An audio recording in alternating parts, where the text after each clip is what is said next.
လူသားတွေမပေါက်လာခင်အချင်းကာလာတော့ကစကြဝဠာအနှံ့မှာစူးစမ်းလီလာမှုတွေပြုလုပ်နေကြတဲ့အခြားသောဂျိုသားတွေရှိခဲ့ပူပါတယ်။ဆိုမာရစ်လို့ခေါ်တဲ့ဂျိုပေါ်မှာတော့ Mills ဆိုတဲ့လူတစ်ယောက်ဟာသူ့ရဲ့သမီးလေး Nevin ကန်းကျင်မှာစော့ကစားနေတာကိုကြည့်ရင်ဇနီးတဲ့နဲ့စကားပြောနေပါတယ်။သူဟာနှစ်များစွာကြာမြင့်မဲ့အာကာသခရီးစဉ်တစ်ခုကိုလက်ခံလိုက်ကြောင်းပြောပြနေတာပါ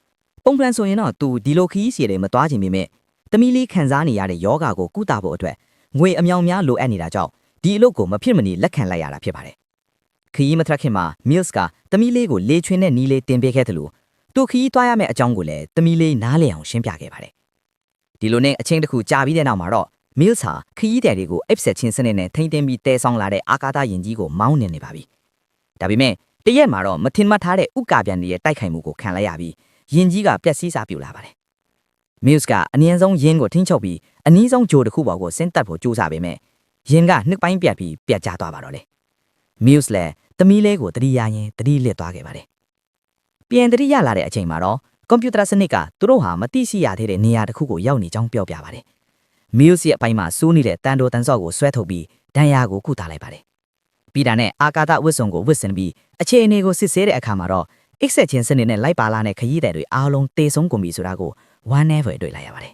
။ဒါအဖြစ်ကဘာမြေပြင်ကိုပြန်သွားနိုင်မဲ့အရေးပေါ်ရင်းငယ်ကလည်းတခြားနေရာမှာပြက်ကျကြံခဲ့တဲ့ရင်ရဲ့အစိတ်အပိုင်းမှာပါသွားခဲ့ပါပြီ။မျော်လင့်ချက်မှဲ့ပြီးကိုအဆုံးစီရင်ဖို့လုပ်နေတော့မှာပဲ။သမီးလေး Nevin စီကပို့ထားတဲ့ message လေးတွေကိုပြန်ကြားရောက်မိပြီးစိတ်ပြန်လဲလာပါတယ်။အဲ့ဒီအချိန်မှာပဲအသက်ရှင်ကြံရစ်သူတယောက်ရှိနေကြောင်းကွန်ပျူတာကအချက်ပြလာပါတယ်။ Mills သွားကြည့်တဲ့အခါမှာကိုဝါလို့ခေါ်တဲ့မိန်းကလေးငယ်တယောက်အသက်ရှင်နေတာကိုတွေ့လိုက်ရပါတယ်။သူတို့နှစ်ယောက်အပြင်ကိုထွက်လာတဲ့အခါမြေကြီးပေါ်ကကြီးမားသောခြေရာကြီးတစ်ခုကိုမြင်လိုက်တော့မှသူတို့ရောက်နေတာဟာလွန်ခဲ့တဲ့နှစ်တန်းပေါင်း65တန်းကမာမြေကြီးဖြစ်နေတယ်ဆိုတာသိလိုက်ရပါတယ်။ဆိုလိုတာကတော့သူတို့ပတ်ဝန်းကျင်မှာအန်ဒီယများတဲ့ဒိုင်နိုဆောတွေဝိုင်းနေပြီဆိုတာပါပဲ။နောက်တစ်နေ့မနက်မှာတော့ Mills ဟာကလေးကိုကယ်တင်ဖို့ဆုံးဖြတ်ချက်ချလိုက်ပါနေ။တခြားနေရာမှာပြတ်ကျကြံခဲ့တဲ့ယင်းအပိုင်းအစကိုရှားခွေပြီးအဲ့ဒီမှာရှိတဲ့အရေးပေါ်ယင်းနဲ့ထွက်ပြေးဖို့ကြိုးစားရမှာပါ။ကန်ဆိုတာကယင်းရဲ့တီနေရာကိုရှာမတွေ့သေးပါဘူး။အပြင်ထွက်စူးစမ်းရင်းနဲ့ရေယာမအယိုးစုကြီးတွေကိုတွေ့ရတယ်လို့ရေပူစမ်းပေါက်ကွဲမှုကြောင့်လည်း Mills တယောက်ဒဏ်ရာအနှဲငယ်ရသွားခဲ့ပါတယ်။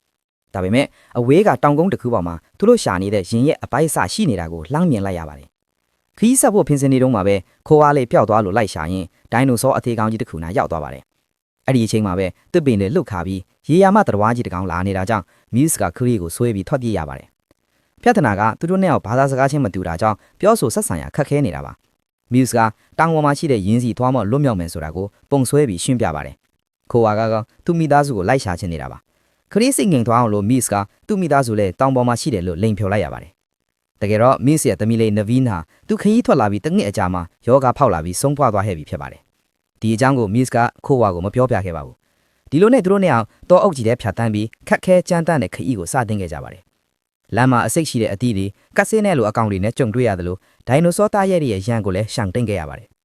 တနေရာမှာဒိုင်နိုဆောအကောင်ပေါက်လေးတစ်ကောင်ကိုကယ်ဖို့ကြိုးစားရင်အကောင်ကြီးတွေရဲ့တိုက်ခိုက်မှုကိုခံလိုက်ရပြီးသူတို့နဲ့အောင်တီးတီးလေးလွတ်မြောက်ခဲ့ပါတယ်။ခရီးဆိုင်ရင် Mills တစ်ပင်ပေါ်တက်ပြီးလမ်းကြောင်းကြီးတောင်ပြုတ်ကျသွားလို့ပခုံးရိုးပြုတ်သွားပါတယ်။ဒိုင်နိုဆောအုပ်စုကလည်းဝိုင်းလာတာကြောင့်ခိုးဝါအကူအညီနဲ့ပခုံးရိုးကိုအမြန်ဖြန့်ဆက်တနတ်နဲ့ပြစ်ဘုံတွေခွဲပြီးတိုက်ခိုက်ခဲ့ရပါတယ်။ဒီတိုက်ပွဲမှာ Mills ရဲ့စွမ်းဆောင်ရည်ကြောင့်ဒိုင်နိုဆောတွေတေးကုန်ပေမဲ့နောက်ဆုံးကြံတဲ့တကောင်ကခိုးဝါကိုကိုက်ချီပြီးပြေးပါလေရော။ Mills လည်းအနောက်ကနေထက်ချက်မကွာလိုက်ပြီးကဲတင်နိုင်ခဲ့ပါတယ်။ဒါပေမဲ့ခိုးဝါလေးကအရန်လန့်သွားလို့ Mills နားကိုမကတ်ရတော့ပါဘူး။အဲ့ဒီတော့မှ Mills ကသမီးလေးကိုတင်ပေးဘူးလေလေချွေနဲ့နီလန်းလေးကိုလှုပ်ပြလိုက်တော့မှခိုးဝါလည်းစိတ်အေးသွားပြီးသူတို့နှစ်ယောက်ပြန်အဆင်ပြေသွားကြပါတယ်။ညဘက်ကူတစ်ခုတည်းမှာအနားယူနေတော့ Mills တတိထားမိလိုက်တာကကောင်းကင်ဘော်ကဥက္ကာပြန်ကြီးတစ်ခုပါ။အစားကတော့တိတ်မဆိုးရင်တယ်မဲ့နောက်မှတိလိုက်ရတာကအဲ့ဒီဥက္ကာပြန်ကြီးဟာမကြာခင်ကဘာကြီးကိုဝင်တိုက်တော့မဲ့အရာကြီးဖြစ်နေတာပါမယ်။ဒိုင်နိုဆောတွေမျိုးတုံးသွားစီမဲ့ဥက္ကာပြန်ကြီးကြောက်ရောက်ဖို့နာရီပိုင်းမဲ့လိုပါတော့တယ်။ခုတည်းကနေထွတ်ဖို့ကြိုးစားရင်လမ်းပိတ်နေတာကြောင့်ဘုံခွဲပြီးလမ်းဖွင့်ရပါတယ်။ခိုးဝါလာအပေါက်ကျင်းလေးတွေဝင်သွားပြီး